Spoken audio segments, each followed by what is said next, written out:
Всех приветствую на канале Меловой. Сегодня будут новинки по глинам. Будет примерно раз, два, три, четыре, пять, шесть, семь, 8 глин. Давайте начнем первый. Первая глина будет у нас, давайте начнем с самой крайней. Эта глина называется просто голубая. Итак, что мы здесь имеем? Цвет такой, не то чтобы голубой, наверное, скорее болотистый, вот что-то из этого. Похож немножко на... Что он похож? Наверное, на голубую узбечку. Давайте будем пробовать, там уже будет видно. По структуре она будто бы немножко рыхловатая. Не думаю, что сильно твердая или же сильно залипучая. Но сейчас узнаем, что это такое.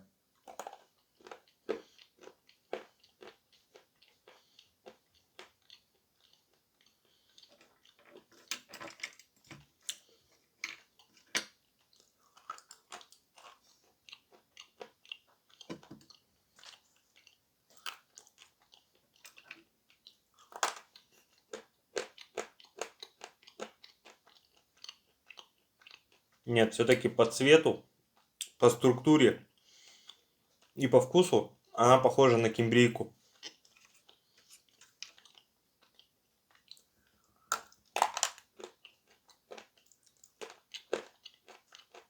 Да.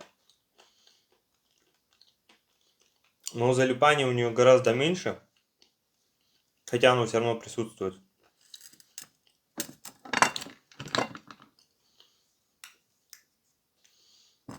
Вкус у данной голубой. А вот сейчас сильное залипание появилось. Довольно сливочная глина. Откусывается очень легко. Хруст присутствует, как вы, думаю, слышали.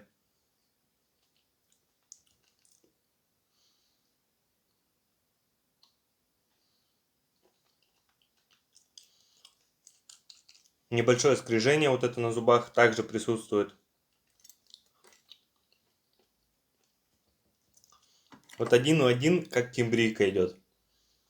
Описание добавлю в описание ролика, как всегда, там будет описание подробное каждой глины. Эта глина мне не то чтобы сильно не понравилась, но хочу перейти уже к следующей. Здесь есть глины, которые, я думаю, прям вот не должны зайти. Также в описании ролика вы сможете найти ссылку на группу ВКонтакте, где есть фото и описание каждого сорта. Там же вы можете оформить заказ, и на WhatsApp номер телефона указан для оформления заказа. Следующая глина называется Голубой залив. Будем идти по порядку. Голубая, опять же. Вот та была более светлая. Здесь же уже цвет действительно такой более голубой. Я бы даже назвал синий, темно-синий, наверное, так. По структуре. Структура здесь Туркестан плитки чем-то мне напоминает. Давайте попробуем.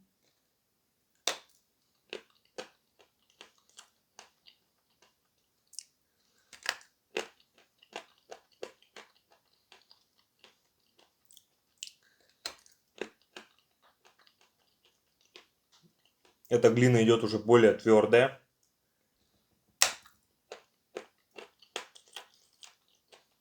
Ее сложнее уже откусывать. По вкусу она уже напоминает, наверное, голубую узбечку. Голубая узбечка понежнее, она так помягче, поинтереснее откусывается. Это же довольно сложно.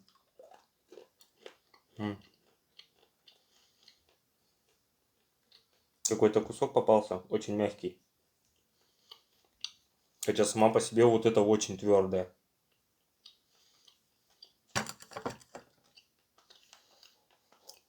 Вкус такой специфический, мне не сильно понравился. Голубой залив.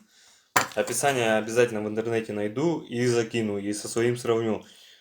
Мне не сильно понравился. Залипания практически нет, откусывается сложно. Вкус такой мне не сильно нравится, он какой-то будто земляной чисто. И знаете, вот этот не вау земляной, а земляной в плане будто прям реально земля. Не очень он мне понравился, в общем. Фу, прям вообще, я бы сказал, не понравился. Следующая глина Вот это, у этой глины 2 из 10. Вкус прям вообще не зашел. Следующая глина серый жемчуг. У нас был белый жемчуг, а теперь серый жемчуг. Белый мне очень понравился. Структура у него нежная, просто вау. Давайте посмотрим это, что такое.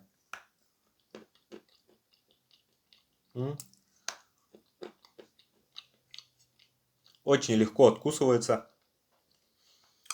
Очень пыльная глина. Кому нравится именно с привкусом земли, вот это самое то.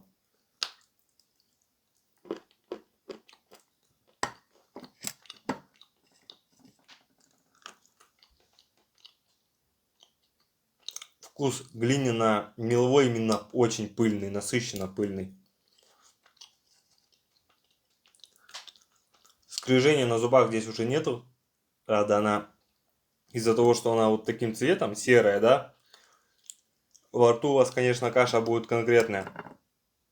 У меня еще там уральская на чипсы колется. Такой звук стоит, но, наверное, вам его не слышно. В общем, эта глинка очень приятная. Мне она понравилась. Но все равно где-то в районе 5 из 10 пусть будет так. Вот это, думаю, не только мне, но и многим понравится. Но сейчас давайте попробую для начала.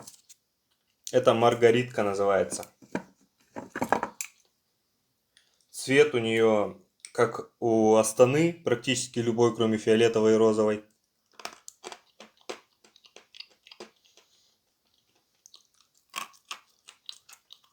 Но чем ее отличие от Астаны, посмотрите, какой хруст.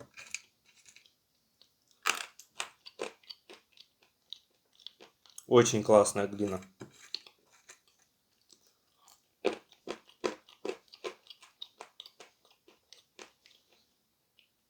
По вкусу похожа на Астану.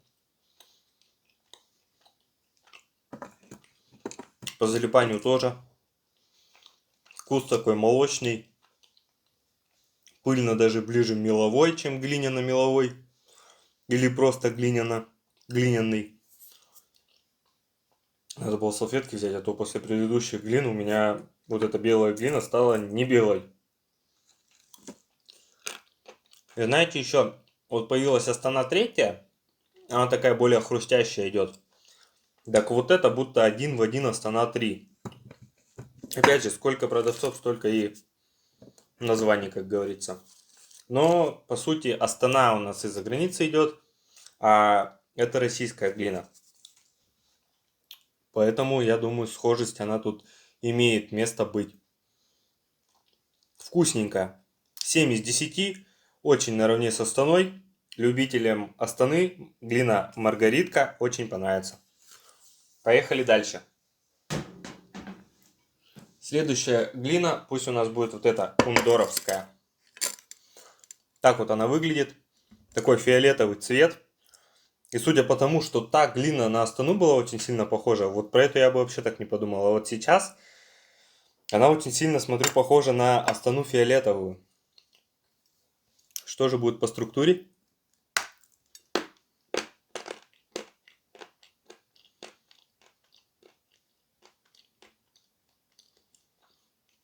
Структура как у Астаны третья примерно, но она потверже и хруст присутствует. Структура чем-то напоминает глину серебро.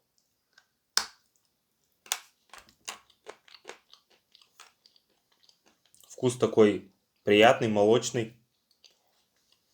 Цвет темно-фиолетовый, наверное, я бы так его назвал.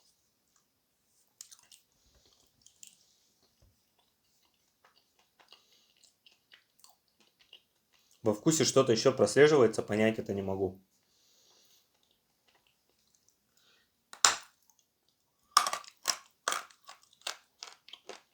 Будто как стекло колется. Ну, откусывается точнее. Классная глинка, будто что-то было в ассортименте похожее.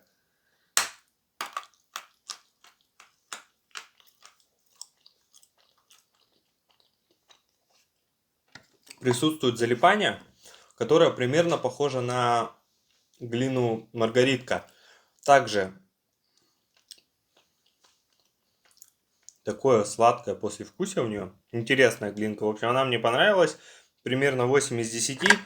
Вкус немножко, послевкусие, я бы даже сказал, дает немножко кимрейкой. Пусть будет, ну, 7 из 10, даже так, наверное. Следующая глина. Подобные глины в ассортименте уже были. Эта глина называется кирпичик. Интересно, как она себя будет вести во время откусывания. Но чистить такие глины довольно сложно. Потому что если взять Астану, ну прям идеально просто чистится. Вот она поступила, да, даже зимой перемерзшая.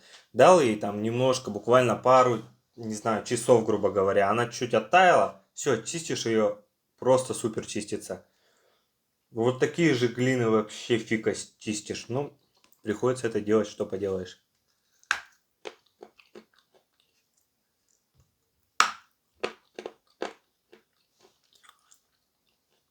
Ну, что я могу сказать? Не просто так она кирпичик называется.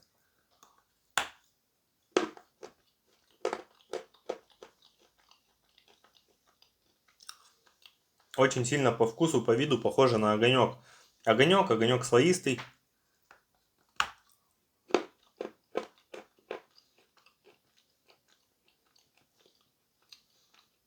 Небольшая скрипучесть в нем есть. Вкус вот этих как раскаленных кирпичей, что-то такое прослеживается. Ну, откусывается она средней, но опять же от большого куска. Мелкими подобные глины кушать очень удобно.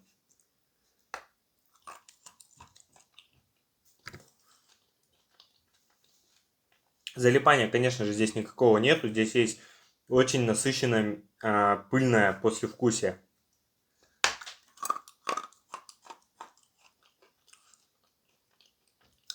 Приятная глинка, приятная. Наверное, 6 из 10, да.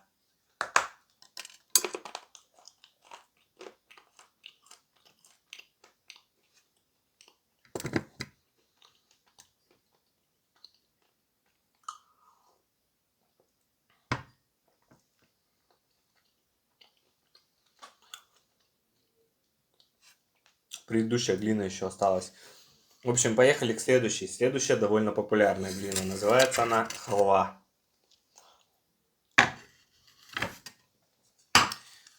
Итак, халва. Халва у нас, по сути, что это должно быть такое, да, если от названия отталкиваться? Это что-то должно быть мягкое, тающее. Ну вот что-то такое. Что мы имеем? Пробуем.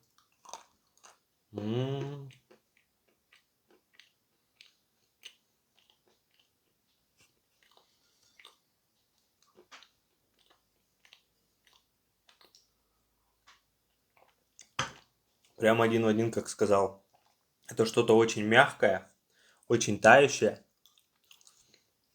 Ну прям вообще хруста почти нету. Раньше такой приходил Туркестан белый первый. Со временем Туркестан, что белый первый, что белый второй, стали приходить такие потверже. Здесь скрипа уже нет. Очень классное какое-то, опять же, вот это вот привкус раскаленного кирпича присутствует.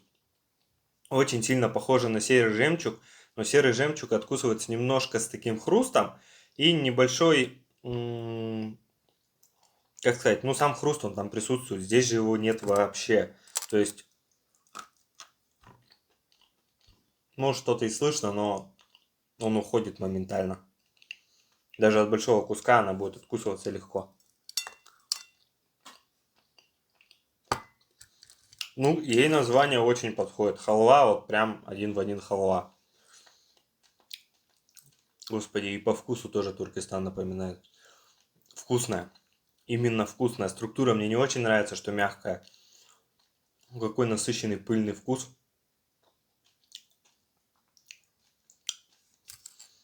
Смаковать, в общем, можно.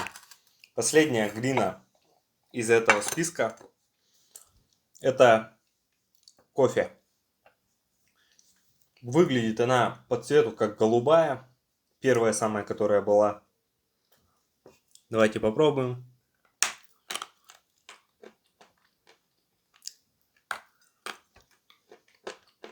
Вкус уже не как у голубой.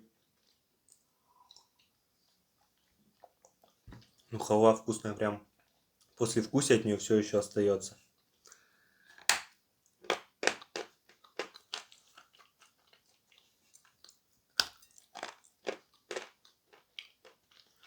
Залипания эта глина не имеет.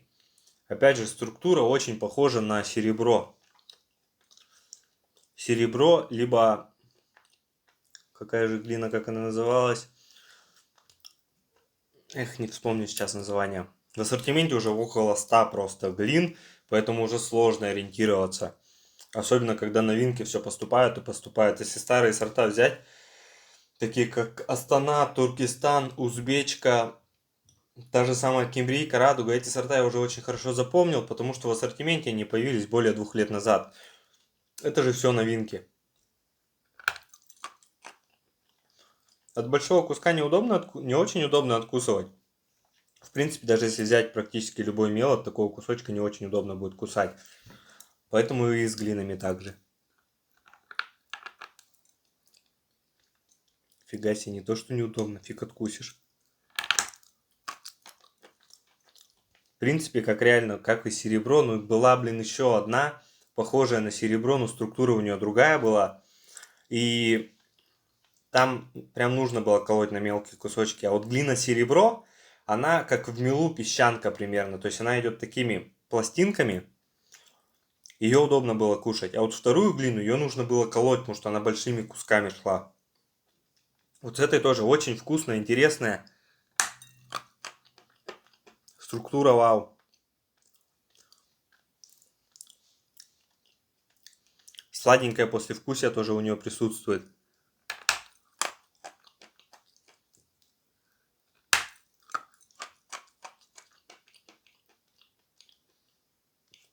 Кимбрийка опять же немножко отдает. Вот это опять же все глины от одного поставщика. Поэтому в чем-то малость каждая глина может быть друг с другом похожа. Но если в целом взять от разных поставщиков, то это очень интересный микс получается. У меня вот дальше крымский и башкирский, вот все до башкирских дойти не могу. Там ассортимент большой.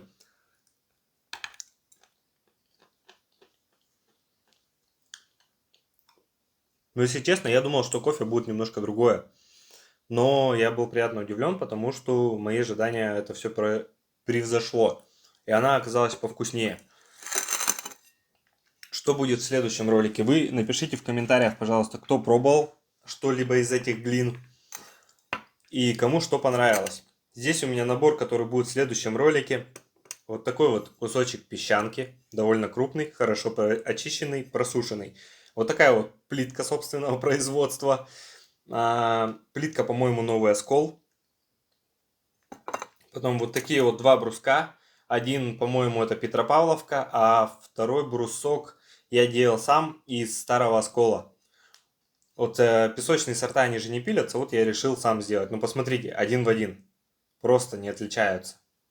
Но если прям сблизи присмотреться, конечно, разрез пилы видно на оригинальном, тот, который сделан изначально, тоже из кускового, конечно, но там прям видно, что, в общем, он конкретно напиленный, а не как я ножом. Представьте, вот сколько времени потребовалось мне, чтобы вот один мой брусок, один от поставщика, чтобы сделать вот такой брусок. Там такая глыба была, там столько пыли меловой оставалось. Потом сделал вот такой вот шарик. Тоже шарик сделан чисто из глыбы. Небольшой батончик. Давайте чем-нибудь похрущу. Вот этим батончиком, например. Батончик, по-моему, из красавчика сделан. Там у меня еще на просушке лежит огромный кусок песчанки, наверное, самый большой, который мне попадался, где-то вот такой. Я его взял, думаю, это сразу, это для ролика. В общем, давайте пробовать.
Как там все сразу перемешалось с глинами. И очень классное послевкусие получилось. Мелок. Что сказать про этот мелок? Точно название не помню. Это либо Новый Оскол, может быть Красавчик, может быть Ватутин. Вы знаете, даже описание не поможет по сути, потому что почти каждая поставка, тот или иной сорт, он отличается от предыдущей. Конкретно здесь сладкое послевкусие присутствует. Вот, кстати, новинка появилась недавно в сортах мела. У меня это мел сластинка. Он прям очень сладкий. Если этот сорт взять, который я сейчас назвал сладким, то он, конечно, уже не кажется настолько со сластинкой, как тот. Потом вкус побелочный, сливочный, потому что это жирные сорта. Я все-таки люблю более жирные сорта, поэтому в основном здесь всю эту красоту нарезал из жирных сортов. Ну, кроме маленького брусочка, сделал из старого оскола. В общем, в следующем ролике я буду кушать вот эту тарелочку. И также ролик уже выкладывал насчет этого. Будет описание 10 сортов, но больше, наверное, хруст. Заказал у нового поставщика 10 или 12 ли сортов мела. Все пришли как один на один вкус. Структура полностью одинаковая. Я вот, кстати, этот сорт и назвал сластинкой. Вкус у него везде сластит, он весь сливочный, жирноватенький такой. То есть 10 сортов пришли полностью одинаковые. По структуре, по виду, по вкусу. Единственное, знаете, чем они отличались? Вот очистка где-то почище пришли, где-то прям грязные. И размером, то есть где-то там, я не знаю, размер, грубо говоря, был вот такой, где-то вот такой, а где-то прям вообще песчанка будто мелкая. Ну, какой-то такой ролик получился, пишите свое мнение в комментариях. Следующие глины, да, наверное, будут башкирские, а уже... Я, кстати, в прошлом ролике сказал также, следующие будут башкирские, потому что думал, что у меня на столе тут расставлены они. Оказывается, это вот эти были. А следующие уже будут башкирские, потому что крымские, они еще подсыхают. Пишите в комментариях, какой ролик вы хотели бы увидеть следующий. Многие, кстати, просили, чтобы уже заснял хруст, мел и так далее. Поэтому в следующем ролике будет 10 сортов кускового мела. А главное, знаете, что интересно? Вот этого поставщика 10 сортов заказал, да? Там такие сорта, как Петропавловка, Новый Оскол, Честер, по-моему, Васильполье, Белая гора. И как бы офигеть, как должны отличаться, да, сорта? А структура, вкус, вид, все одинаковое пришло. Ну, в общем, как и просили, в следующем ролике кусковой. Потом будут глины уже идти башкирские. Там, я думаю, тоже надолго застрянем с башкирскими, потому что их очень много. Но я похрустел мелом, чему я уже рад.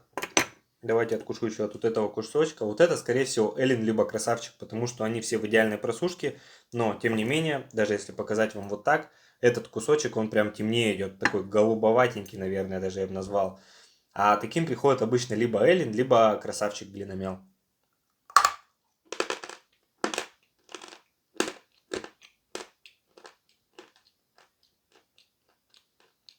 Да, это что-то из двух этих видов.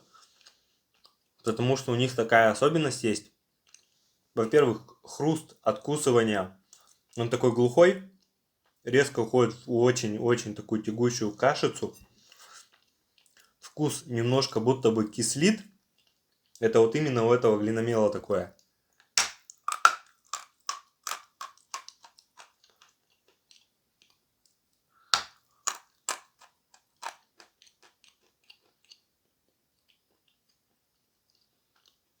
Вкусненький.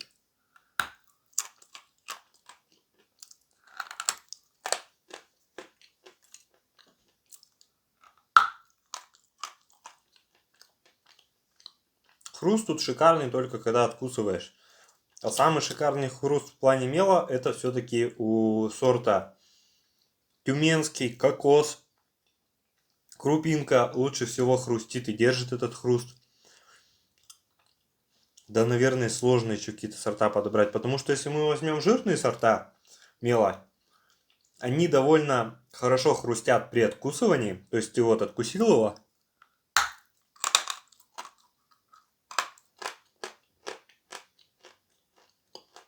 Ну и все, дальше там кашица уже.